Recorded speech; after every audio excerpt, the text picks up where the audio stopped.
I think I fell in love with the place from that first day.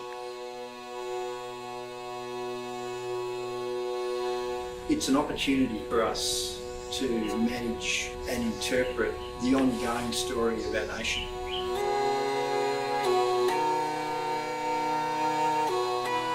St Helena on the shipping map was marked with a conspicuous pine, where you'd look for that pine as it stuck up on bad weather or the clouds were low.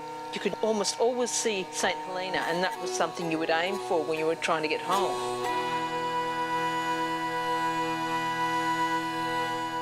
Each of these men had a story to tell.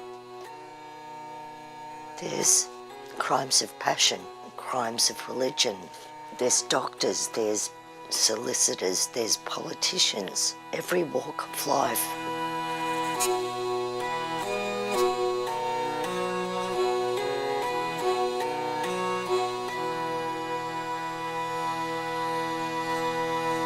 But I don't think St Helena is a place of horror. I think for a lot of these men, it was just their home.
Goods that were manufactured at St Helena were being sent to Bogger Road Jail or orphanages, or the lepers on Peel Island were getting some of the produce. It was self-sufficient. They truly made that island a showcase, not only for the Queensland government, but for Australia. I'd be devastated if it disappeared.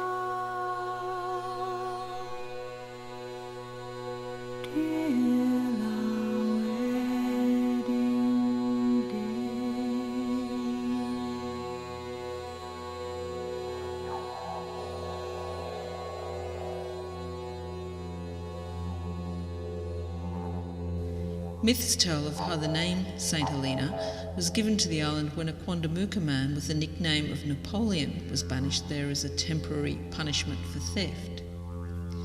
He didn't seem to stay there long. It's told that when he got sick of being punished, he just paddled back to Quandamooka.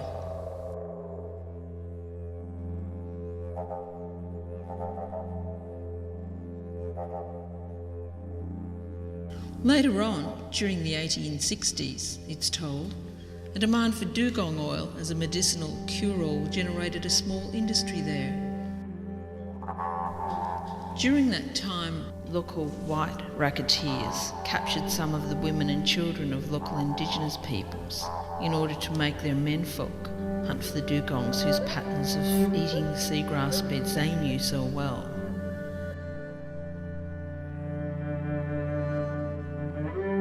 The tale goes on to tell about how it seemed at first these men were willingly going along with this enforced captivity, until one by one the men who were the white racketeers living on St Helena and capturing the dugongs and cutting them up and taking their oil seemed to disappear.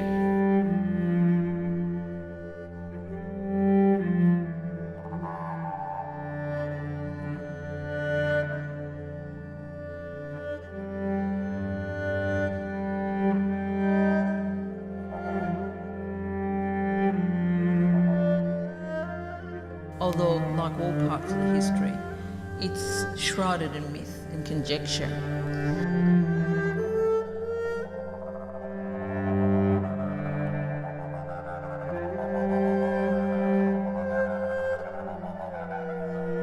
The area's waters are still rich in marine life, and its soil still provides sustenance for a range of species that are both native and increasingly now more introduced.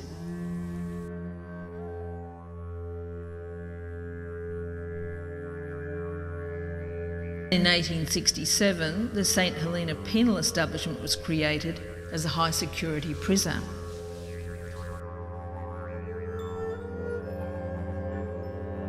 The prison stones were hewn from the strange friable shell and sandstone blocks from the island itself and mortared with lime produced by burning coral. These stones still remain, bearing traces of the seabed in which they once lay and of the work of the men who fashioned them.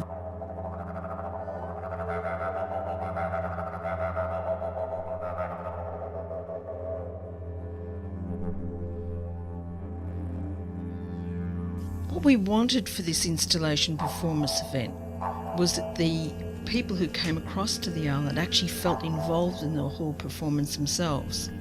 We were aware that the projections we were using, the fact that we were using the old walls and the spaces of the island itself, they were kind of characters, and the people that we brought over to the island were to act as characters of another kind.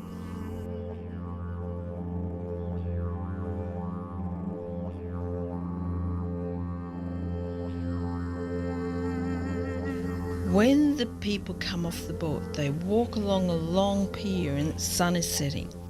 And the first wall they come across is the wall of the old boat shed. This was the hardest space for me to get my head around, because we had this beautiful thing. We walk in and we arrive on the island. It's sunset and we're seeing this, I think, a very magical installation work. We projected Laura McCabe onto that wall. It just keeps repeating. It's sort of like a cycling. Her imagery called Dugong Dreaming. Never-ending greenness, opaque feeling of the water and the land coming together. As the group of visitors arrived, the musical piece that we were playing was a piece called Animal Prelude by Ash Dargan. A very fine Queensland didge player. He'd had that sense of exploring the sounds of different animals and birds and aquatic life around Brisbane. Viewers could see in the background the faces of the St Helena inmates.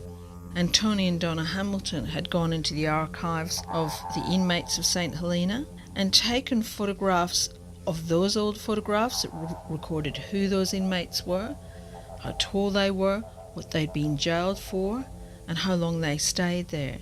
So they'd taken their photographs, and they'd also taken photographs of the handwriting of the wardens who would take their details. And they brought these together in an art piece that faded in and out, so that the eyes of the men looked right back at you from the prison walls. And then we get into that space where we had Punji playing frenetic music with his sticks in it. The storeroom is the only building on the island that actually has a roof over it, and it's good because the roof is a floating roof, and the members of the EPA have built that roof to preserve the very crumbling walls there. Basically I got the sounds of stones and sticks and poles and everything in that central workspace, and it blew me away. I wrote a piece of music with it that night. I was so inspired. It's rather a beautiful building, and of all the buildings it perhaps seems the most haunted. In asking Tunji, I was very interested to see how he would respond compared to how I responded, because I responded with my hands. And I can play percussion to some extent, but I'm not like Tunji, who that's what he does, you know. It was also the place from which Morse code was tapped out in communication behind the walls, across the sea and to the mainland. We were able to have a rehearsal where we actually looked at them basically constructing a piece of music. He played it, he improvised it, but I was able to be maybe a slight guiding force around it, which is a very nice way for composers to work. But just saying, look, I'm the tide, but you're the water. That was in the same room as an animation called Unloading the Wagon, made by Amy Crossingham and William James. What they did with that animation was just simply show the tracks of the animals, the dray horses that backed up unloading those heavy bags on the little railway that would dump those provisions. The animation was projected onto the floor of the storeroom as if it was ghosts from the past. So you can see scurrying mouse traps, a slithering snake, just the marks of their bodies touching that sand again.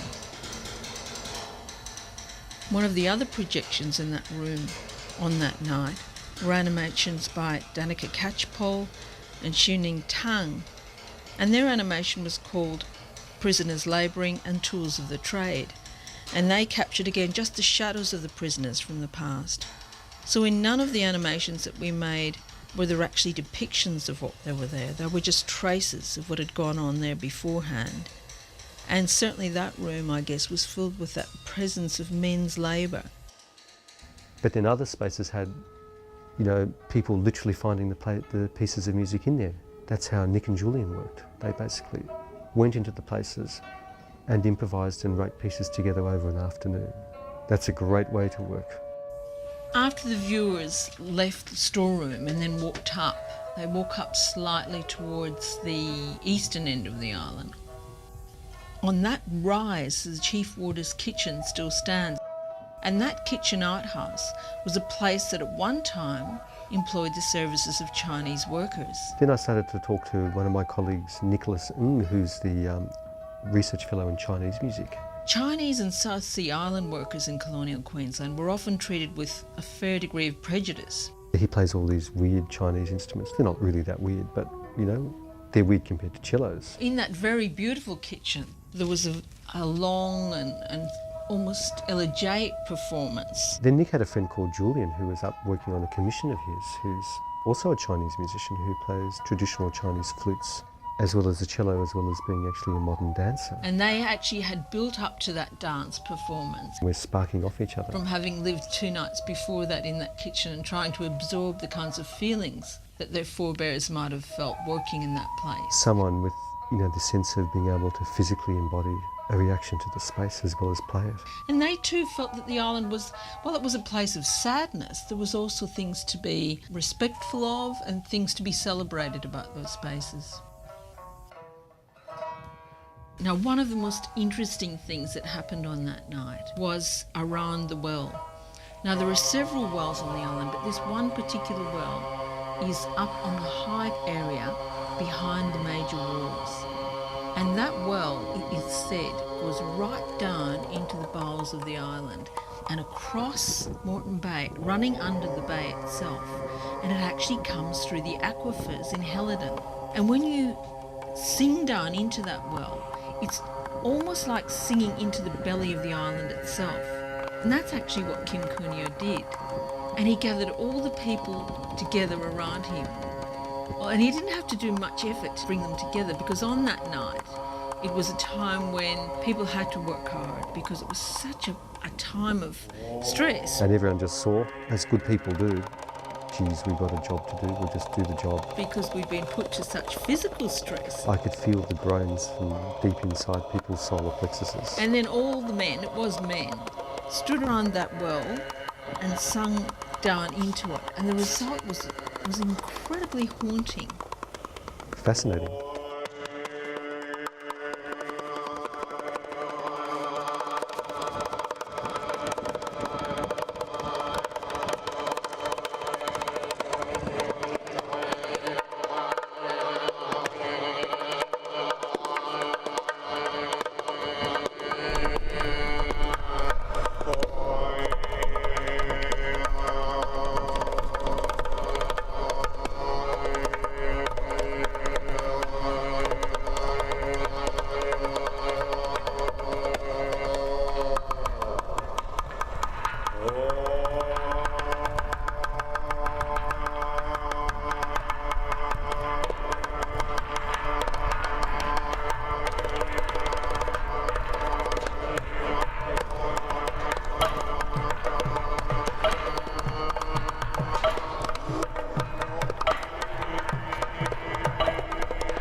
fellows who banded together, they're known throughout the land. And the thousands of folks who were down on their luck, they have lent a helping hand. The Order of Elks are the men that I mean, and their motto is sweet charity. Their emblem's the head of an elk on a button with 4 letters B-P-O-E. They are the best people on earth. B-P-O-E. They are the people who do the most good. When you're an elk, you will see what they'll do for you. We never will know the half of that charity. Good fellows together in all sorts of weather. The B-P-O-E. At my initiation into the Elks Lodge, I was simply treated grand. Every brother was there with an Indian club to give me a helping hand. I woke up at the doctor's. He thought I'd been hit by an automobile on the head. When I told him I'd nearly been joining the Elks, then he smiled at me sweetly and said, they are the best people on earth. B-P-O-E. They are the folks who do everyone good.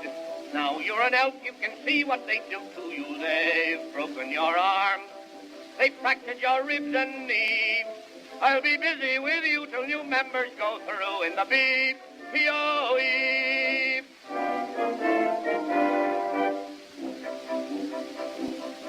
Oh, young brother elk by the name of McCarthy, he ran off with my wife. There was no need to run, for when he took her from me, I was his friend for life. Not 20 years past, he heard I was grieving. His conscience had worried him then. It was then he remembered that I was an elk, so he brought her back to me again. They are the best people on earth.